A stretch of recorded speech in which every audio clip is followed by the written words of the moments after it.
One of the questions that I've had about prayer has been, how do I bring my heart into prayer, into a devoted place? How do I give my all in prayer? And I'm sure the disciples must have noticed something about Jesus' prayer life that caused them to say, teach us to pray. And the Lord's Prayer is something that has encouraged me and has brought my heart into a place of focus. And I just wanted to share how that has happened in my life through the Lord's Prayer. All I've done is taken that same notebook we talked about the last time, and in that section that still has the pages all together, not cut down the middle, what I've taken is the different phrases of the Lord's Prayer and broken them down into various sections. For example, on this one, it says, Our Father who is in heaven, right at the top. And I've taken each of those phrases onto various pages, and below each of those phrases, focused on certain aspects of the words that are in them. For example, in this phrase, Our Father who is in heaven, verses that have to do with God being our Father. What does it mean that God is my Father? He's close to me.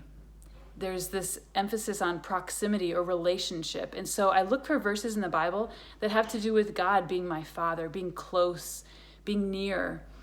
And then the fact that he's in heaven, he's on a throne. He's over everything with authority, with power, and awareness of what's going on the earth.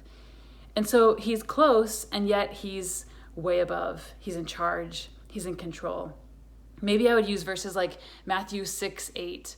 Right below Our Father who is in heaven, I might write the verse out, Matthew 6:8, that he knows what I need before I ask him. And so it focuses my heart on who he is and the fact that he's close, like a father knowing the needs of his child.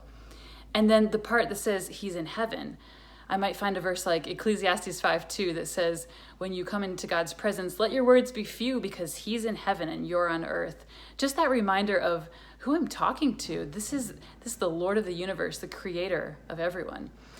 And so I've gone through these various pages and separated out phrases from the Lord's Prayer, and it helps me to see who God is, and it devotes my heart in a little bit better way. It kind of takes away those distractions that are all around me when I go to talk to God. That's just another way, another template that I've used in prayer that has helped over time. And it's certainly something to build on over the years as you come to verses that have to do with God and his fatherhood, or God and his authority, and a continual list of verses that could be underneath those phrases.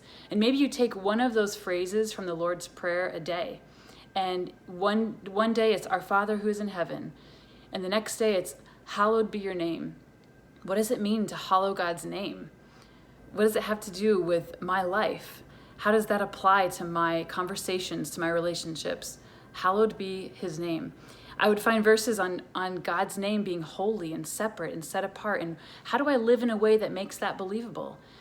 And it encourages me to know that day by day, I can follow in Jesus' pattern of prayer as I focus on what he lays out in the Lord's Prayer.